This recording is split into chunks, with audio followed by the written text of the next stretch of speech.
The message that I have to present to you this morning is captioned, "What meanest thou, O sleeper? What meanest thou, O sleeper?" What is sleep?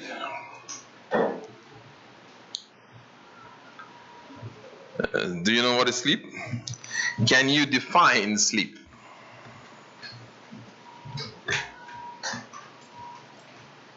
Yes, can you define what sleep is?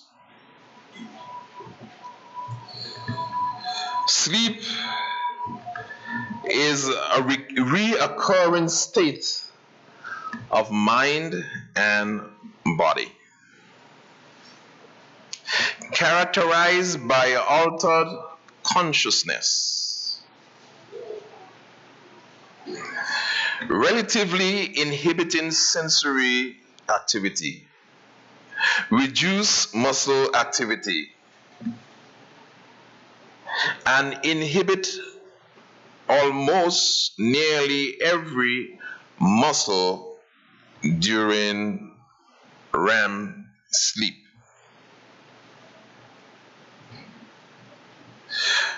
You lose interaction with your surrounding,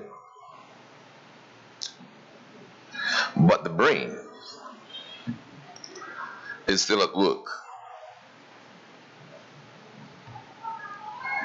Why is sleep important? When you have enough sleep, you allow your body to repair itself. You allow your body to be rejuvenated. You allow your body to restore its energy. We all have cell phones, right? And after you operate the cell phone for a while, you need to recharge the battery. Don't you? Yes. You need to have the battery recharged.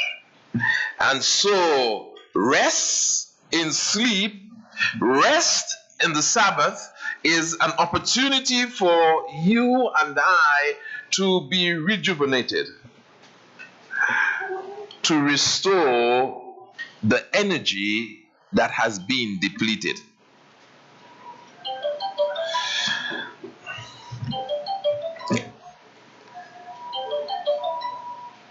Sleep is very important. It is important in our lives. To deprive ourselves of sleep is to put ourselves in danger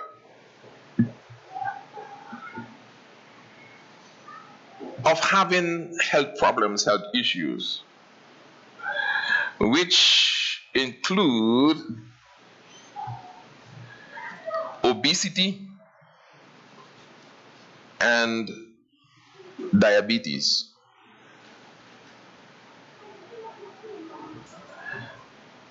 We need sleep in order to grow. In children and young adults, deep sleep is needed to support growth. The body releases growth hormones so that the child can sleep and grow healthy. So if you have your child up late at night, or you did not tuck them into bed and so that they can sleep and have enough sleep, you are hindering their growth. Sleep is necessary for the nervous system, for the nervous system to function properly. Lack of sleep is said to affect your memory and its ability to perform well. So if you start forgetting things very easily and so forth and things like that. Probably you're not sleeping well enough.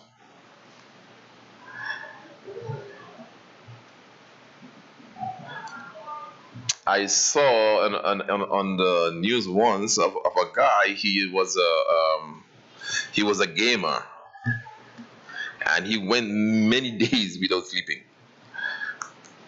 and he died at his gaming table. Just keel over and die because of lack of sleep. Researchers says that sleep is necessary for your survival. It is not a bad thing to sleep. Sleep is necessary for your health and your well-being. There are two stages of sleep. There are stages called the non-REM sleep. All right, the non-REM sleep happened first, and it included three stages. All right, the last two of non-REM sleep is when you sleep deeply. It's harder to wake up at this stage of sleep. REM sleep happens about an hour or half an hour before really going into deep sleep. All right, and this is when you may dream and have some even nightmare. It is necessary to sleep at least 8 hours. All right. It is important also for you to go to sleep at least an hour or two before midnight. But in the kind of environment in which we live, it is very difficult to go to sleep before 10. But it's important. It is important for us to sleep well.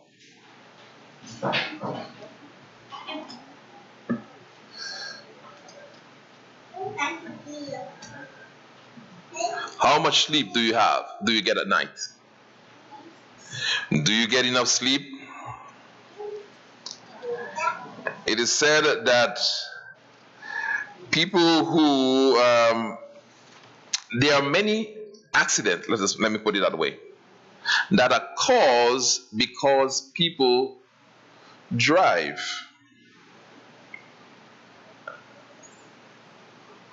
After they had not slept for a while. Your body is deprived of sleep, and therefore if you get behind the wheel, the tendency to fall asleep is very high. And when this happens, a lot of people get into accident, lose their lives, lose their legs, lose part of their body function, and so forth, because they drove under the influence of lack of sleep. And sometimes even when you sleep, you can get sleepy when you are driving in a straight line. there is nothing to distract you. You're just driving there and you're going straight and so forth, and you doze off sometimes. It happens. But we need to have enough sleep in order to maintain good health. So it is essential for us as a people to sleep well. Okay? Now, this message is about sleep.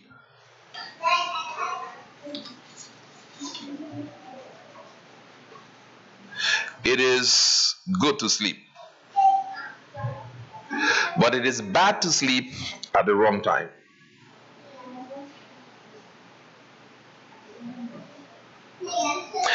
Sleep deprivation has been used as a form of torture. We heard of those terrorists that were captured and sent to Guantanamo Bay, Cuba, and some of them were tortured. Some of them were placed in condition where they were deprived of their sleep via loud music and all sort of stuff, and bright lights, and it destroys their system, their ability to know where they are, what they are doing, just based on sleep deprivation.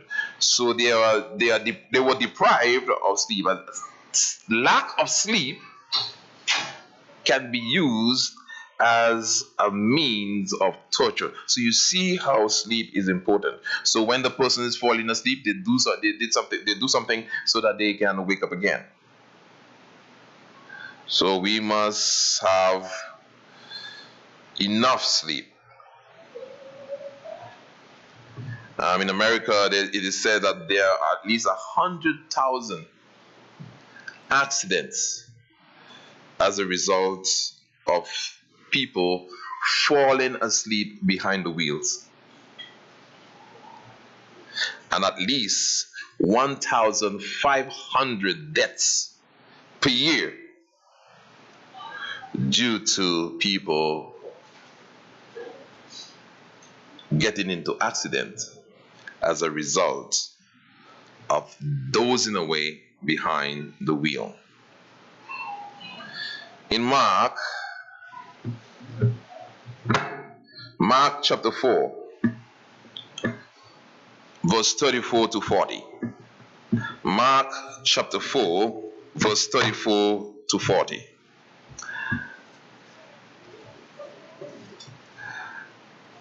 Jesus had a long day.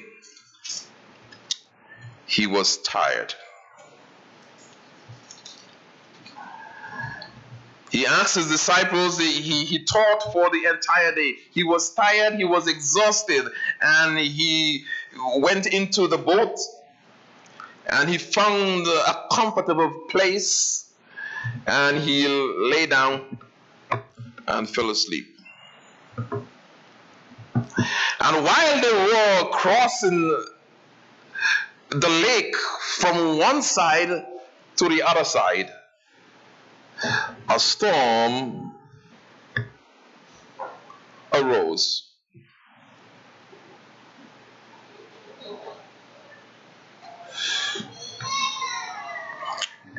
Mark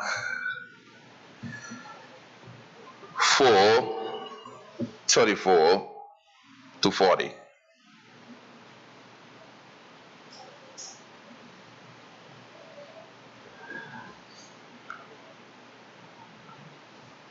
Verse 35. On the same day, when the evening had come, he said to them, "Let's go over to the other side." After he had spoken parables about the sower and so forth and things like that, and taught the people all day, he told them, "Nah, you know what? Let's go over on the other side. This side, I'm a little bit tired, and there's no way for me to rest here. Let's go over on this. Let's get away from the people for a while. Let's go over onto the other side." It was an invitation for the people to move for the disciples to move from one location of tiredness to a location of rest. A place of tiredness to a location of rest. Are you tired of this world? Are you tired of all the struggles and all the circumstances that sometimes seem so unfortunate? The sickness, the pain, the financial depravities, all the things that inhibits our growth, sometimes spiritually and even physically. Jesus invites us to go over with him on the other side. "Come unto me, all ye that are labor and are heavy laden, and I will give you rest. Jesus wants us to move from a situation of labor and toil to a situation of rest. So while on the journey from the place of tiredness to a place of rest,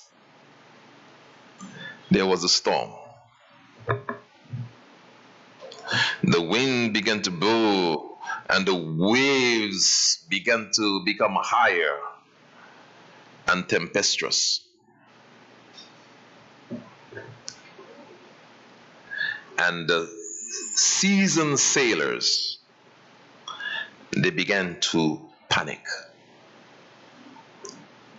They had never seen a storm like this one. And they were doing all the best they can to navigate the storm. I believe in our lives we have our own personal storms, and we are trying our best. We are making every effort. We are tossing money at our storms. But yet, it seems not to abate. The disciples, they were doing everything that they knew, they experienced, they employed their experience, and they were rowing their boat, and they were doing all what they can to get to the other side. But somehow the storm caught them in the middle of the lake. And they became nervous. And when all their experience, when all their effort was exhausted, somebody noticed that Jesus was there sleeping. You know, as we study in our lesson this morning, sometimes we wait until things become so difficult, so out of hand, before we turn to the Master. I heard one preacher, he used to have a radio program every Sunday, and it opens like this: when everything else fails, try God. We do not have to wait to that extreme circumstances. And so they ran to him and they cried out in despair, "Teacher, don't you care that we are perishing? How can you lie here asleep? In the midst of the storm, you are at peace and you are sleeping. We are dying, Lord." You know, sometimes we cry out to God like that in our exasperation, in our moments where there seems to be no answer. We cry out to God, "God, Father, carest not that we perish." And Jesus awoke and stilled the storm. I do not know the storm, the storm or the storms that you are facing in your life today. You have tried all you can, and you haven't really called upon the Lord for deliverance. And it seems as though Jesus is sleeping in your storm. And the reason why Jesus is asleep in your storm, because you have not called upon him to deliver you. His presence was right there. But Jesus, again, he asked his disciples, why? Why are you so fearful? That's an interesting question. Why are you so fearful? We are dying, and we just told you. We are perishing. And Jesus, how can you ask us why we're fearful? We have all right to be afraid. But what Jesus was actually telling the disciples, you have no need to be afraid. I'm right here. Do you think that I will be sleeping here and allow you to die? I'm right here. Sometimes we have to exercise faith that Jesus is in our boat and there is nothing to fear. David says, the Lord is my shepherd. He said, Jah is his keeper. Whom shall I fear? Of whom shall I be afraid? God is with me. God is with us. And so as long as Jesus is in your boat, we have no need to be afraid. Call upon him. And he says, call upon me and I will answer. And but sometimes we think that I've got this.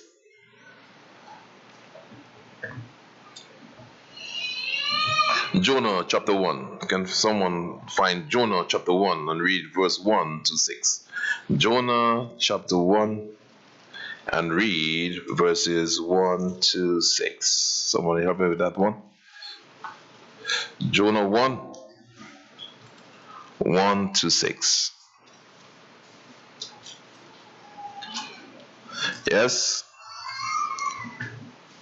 Now the word of the Lord came unto Jonah the son of Amittai, saying, Arise, go to Nineveh, that great city, and cry against it, for the wickedness is come up before me. But Jonah rose up to flee to Tarshish from the presence of the Lord, and went down to Joppa, and found a ship going to Tarshish. So he paid the fare thereof, and went down into it, and go with them to Tarshish from the presence of the Lord. Mm. The Lord sent out a great wind into the sea, and there was a mighty tempest in the sea, so that the ship was like to be broken.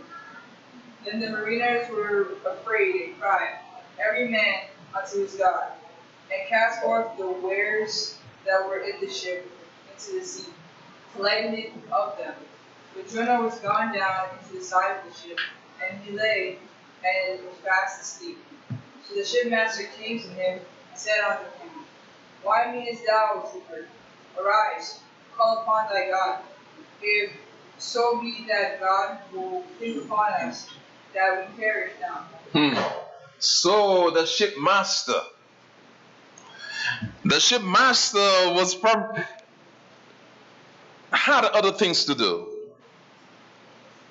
But he now was trying his best to save the ship from this unusual tempest.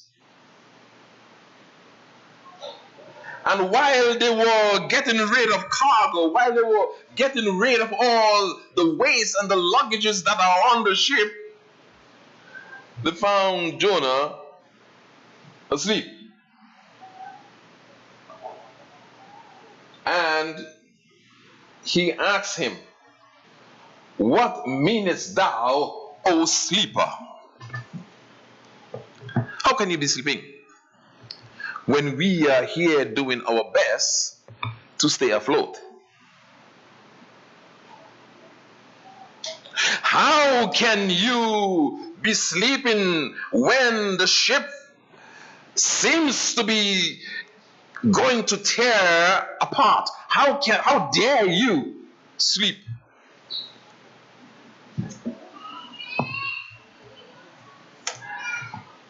Sometimes we sleep in other people's storm.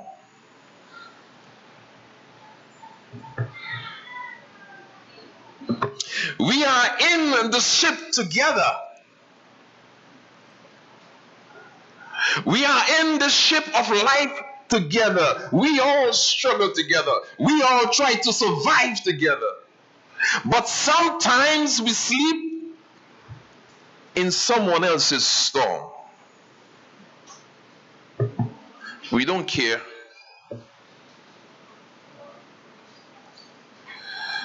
That's your problem, not mine.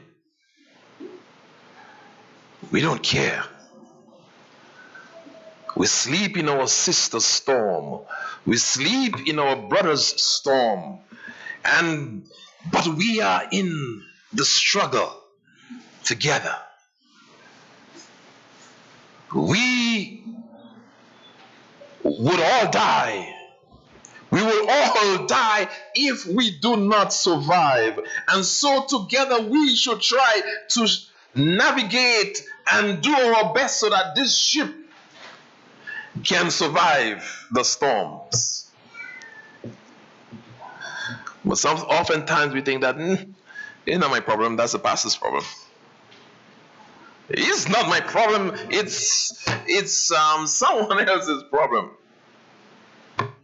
We are in the ship together.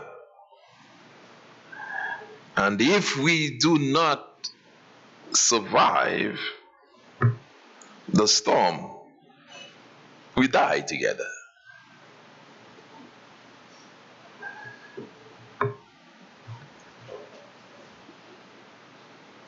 What meanest this? What meanest thou? How dare you? How dare you be sleeping when we are all crying out in prayer for the sister's help? How dare you sleep when our brothers are unable to worship the Lord in His beauty and holiness? How dare you sleep when our sister is dying? You should be praying.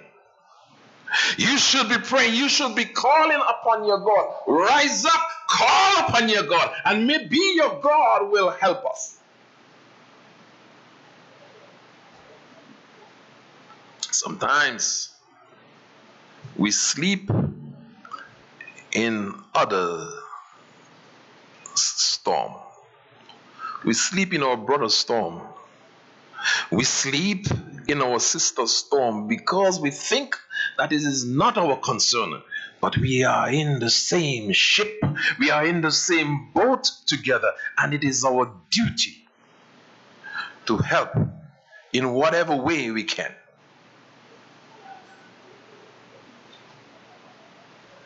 I will not go into the other aspects of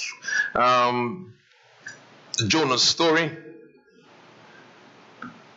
But this is the theme of my sermon.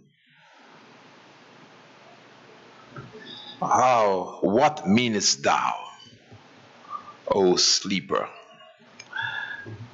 As I tried to establish earlier, that sleep is necessary. Sleep is important, but to sleep at the wrong time is inappropriate.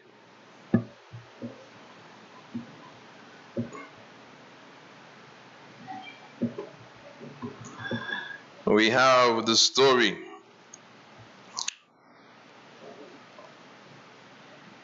in Matthew 26, 36 to 40, where Jesus was in the storm of his life. It was emotionally taxing. The burden and the weight of sin was resting upon his shoulder. He was unable to bear it alone. He needed the support of his disciples. And he asked for it.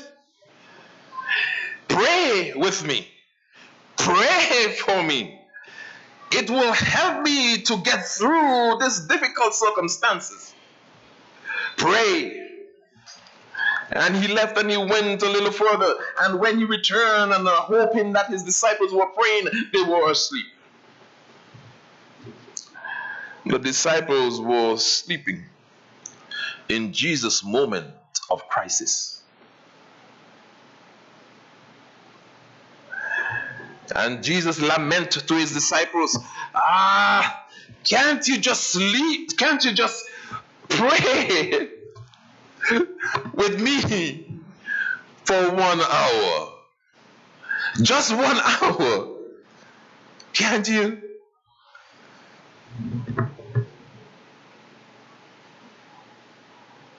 And he went back again and prayed. He called out to his father, and he went back to his disciples, and he found them sleeping again. And it says, oh, the spirit indeed is willing, but the flesh is weak. The disciples were sleeping in Jesus' moment of crisis. When he needed them, they slept. Jesus could have shaken them and say, carest now that I perish? Carest thou not that I perish? I have asked you to pray. I am telling you that I need your prayer, but yet you cannot understand how important it is to me. Carest thou not that I perish? Jesus could have used their words back to them, but he did not.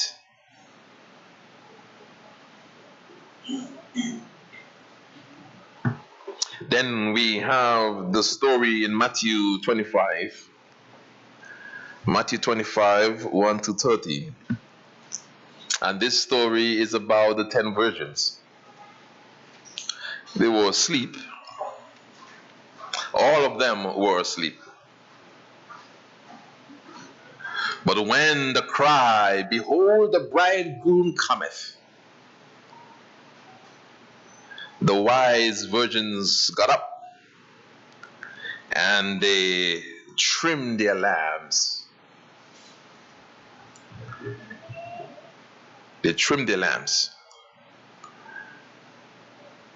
and they went in with the bridegroom. Now, then the foolish ones, they began to ask for help, for oil. But they said, you know what, we cannot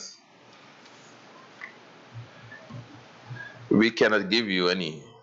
We cannot give you any for oil. You got to go and get oil for yourself. You got to go and buy oil for yourselves. Sometimes it is necessary, or oftentimes it is necessary to be prepared for emergencies. You know, sometimes we just do things and we just want to do just enough. Just enough. Not too much, not too little, just enough. But sometimes doing it just enough is not enough. We need some extra oil. Do you know that when you drive a vehicle and the needle goes on E, it is telling you that you need gas. However, there is enough gas still in the tank that will be able to take you to at least the next gas station. It is on E, but the designers has designed it in such a way that they have given you a warning that you're on empty, but they have allowed a grace, because when you're on empty, the car doesn't just shut down right away. They allow you some grace. They have some extra oil there to take you to the next gas station. They made provision for that. You know how awful it would be that when the car reach E, it's just shut down right away. You know, a lot of cars will be stranded on the highway. but they give you enough time.